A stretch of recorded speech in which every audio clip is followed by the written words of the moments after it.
my name is CL and welcome to this channel and to this video. Today, we will be speaking all about paragraphs and how to write paragraphs for the majority of those essays that you need to do for school. So let's get started. All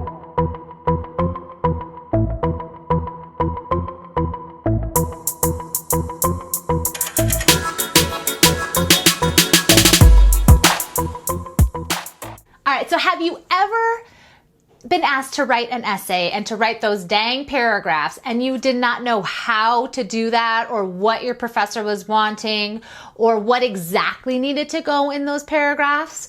Well, you are not alone. So by the end of this video, what I'm going to do is I'm going to provide you with a template that you can use that'll work for the majority of your essays from now until the end of your studies. Yes, you can do it and use the same template for all of them. I am also going to link that template below so that you are able to follow along if you want to, or use it for any of your future classes if it's helpful to you. The template that we're going to be using for these paragraphs is what's called a meal paragraph, M-E-A-L, meal paragraph. And they will be used for your body paragraphs. So your body paragraphs are different than your introductory paragraphs and your concluding paragraphs. So the body paragraphs are what goes all in between your introduction and your conclusion. And if you are interested in finding out more about how to write an introduction and how to write a conclusion, let me know in the comments below by just commenting on intro, conclusion, or both, and I can create some videos for you. Now, when will these body paragraphs work? And when will this format and or structure work? So this will work for many of your academic essays. So some of the signal words will be if your instructors are asking for analytical essays, researched essays, argumentative essays, anything related to critical writing, then those are your signal words to say, oh, I can use a meal paragraph for the body of those paragraphs. Yes? That's the plan. So the M stands for main idea. So you are going to have one and only one main idea for the entirety of that paragraph. And I do hear students say a lot, topic sentence. Yes, topic sentence, but what is a topic sentence? Like what goes in there? So what I want you to think about for your main idea is that it's like a mini thesis statement. And if you don't know what a thesis statement is, totally fine. Let's go over. So a thesis statement usually is found in your introductory paragraph, and it's the main idea for the entire assignment, whether it's 5 paragraphs, 5 pages, or 72 pages. You're going to have one thesis statement for the entire thing, and it goes in your introduction. It usually will have 2 components. It just has 2 components, not usually. The first one is that it does have to have a limited subject, topic, or main idea. They're all phrases that mean the same thing, so pick the key term that works best for you. The second, and I would say the thing that's most important to students, is that you have to have a stance, point of view, or opinion. Again, those all mean the same thing. Opinion, stance, point of view. You need to have something that you may be arguing for.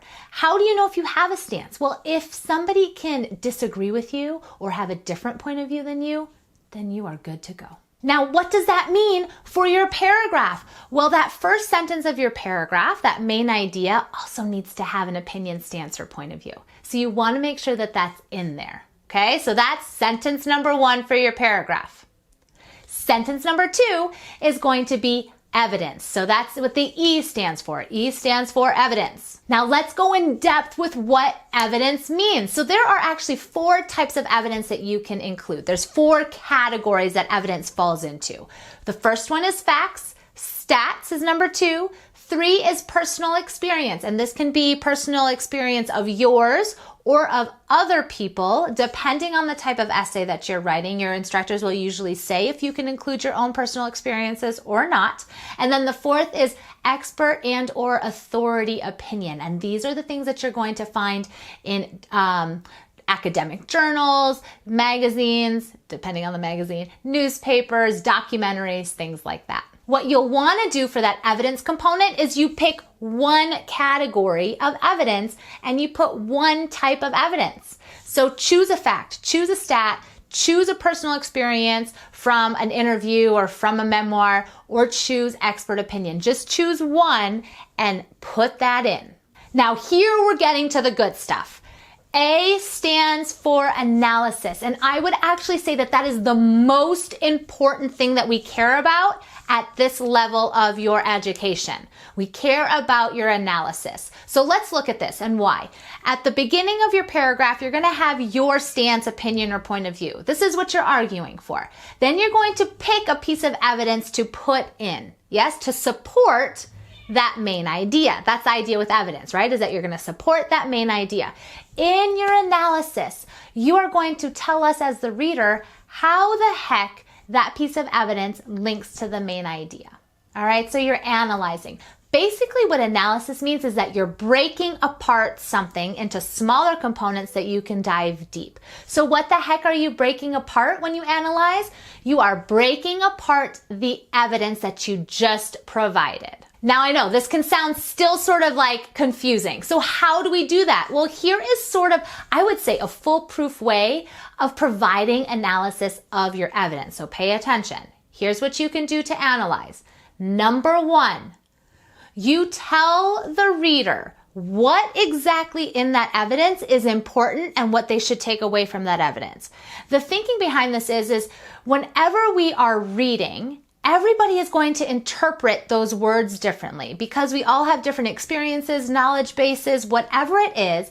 Whenever readers are reading, we interpret different words differently. So as the writer, you want to guide us in a certain way. So you want to let us know what exactly to pay attention to in the evidence that you just provided. It could be words to focus on. It could be a summary of that evidence that you just provided. But again, tell the reader what to focus on. Tell us what is important in that evidence. Number two is you want to let us know how does that evidence link to the main idea. Another way of thinking about this is how does that evidence support your main idea? You want to draw the link for the reader. You do not want us to question or to interpret. You want to guide us there. The analysis is actually going to take up the bulk of your paragraph. I'm going to repeat that. The analysis will take up the bulk of your paragraph. And I'm going to state this here. I actually don't have a number of sentences that need to go into a paragraph. The idea is that you just need to make sure that each one of these components is in there. A question I usually get at this point is, well, what if I want to include various pieces of evidence, not just one? So here's my suggestion of what to do, especially at the beginning while you're sort of building your skills. I would do evidence one, analysis of evidence one, and then bring in your second piece of evidence and then analyze that second piece of evidence. And then maybe go into a third and then analyze that third one. But remember, the analysis is going to take some time. So I actually will tell my students they don't need to include more than 3 because at that point what's happening is they're usually going to go on a tangent or they're going to go into a different idea. And remember, every paragraph we're only trying to prove one idea. So those are my suggestions. The last component of this meal paragraph is the L, and the L stands for link. Now, what the heck do we link it to? So here's my main suggestion. My main suggestion is to link it to your thesis statement that is found in your introduction. So link it to your thesis statement that is found in your introduction. This is a really great way to self-check yourself to make sure that you are staying on target, that you are not going on any tangents. How do you do that? What are you linking? So what you're doing is you're linking the entire paragraph that you've already written, your main idea, your evidence, and your analysis, whatever that idea is, and you are now seeing, does it support my overarching idea that is in, or argument that is in my thesis statement? If it is, you're on track. If it's not, you'll notice that you've probably gone on a tangent and you may need to make some edits. So again, it's a really great self-check tool. Now let's say you're only writing one paragraph. You have to write a 1-paragraph response. What do you link it to? Well, remember that topic sentence is also a mini thesis statement. So your option number 2 is to link that last sentence is basically your last thought about your main idea for the paragraph. So you could provide a link back to the main idea of the paragraph. And your third option, if you don't want to do either one, is to link it to the next paragraph, yes, as a sort of transition. So how do you use transition? So you may have completed the template, right? You have your main idea, which is a mini thesis statement.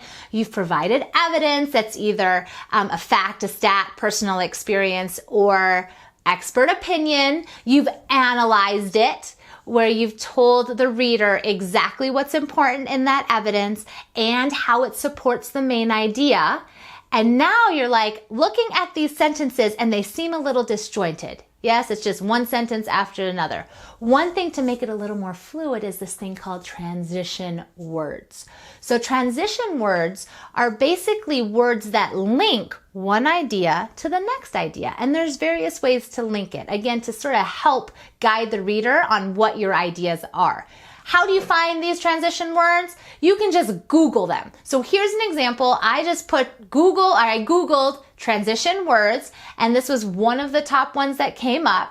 And you look and you can see that the transition words are categorized by what they mean. So it can be transitions for similarities, or transitions to emphasize an idea, or transitions that will help conclude an idea. So you can choose what the link is between those ideas, and then you can see a variety of different words that you can use.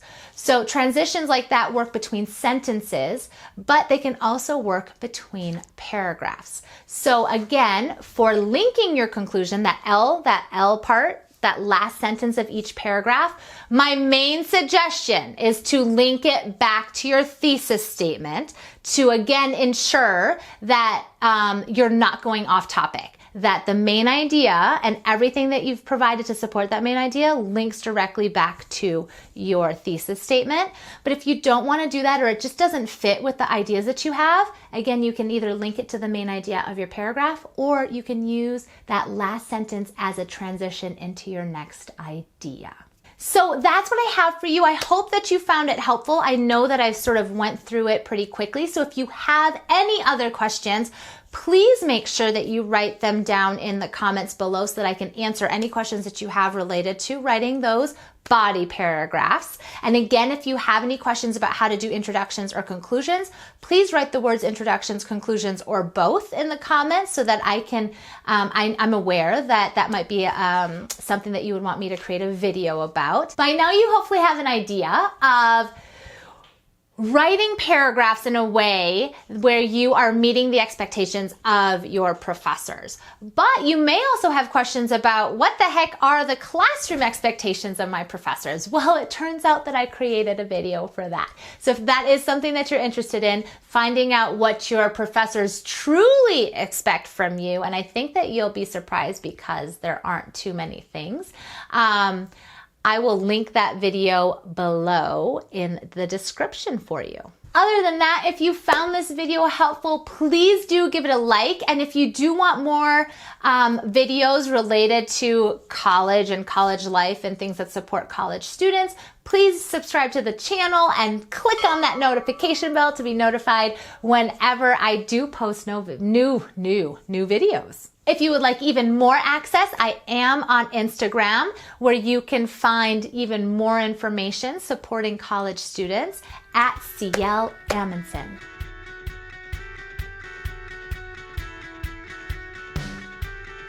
Let's get serious.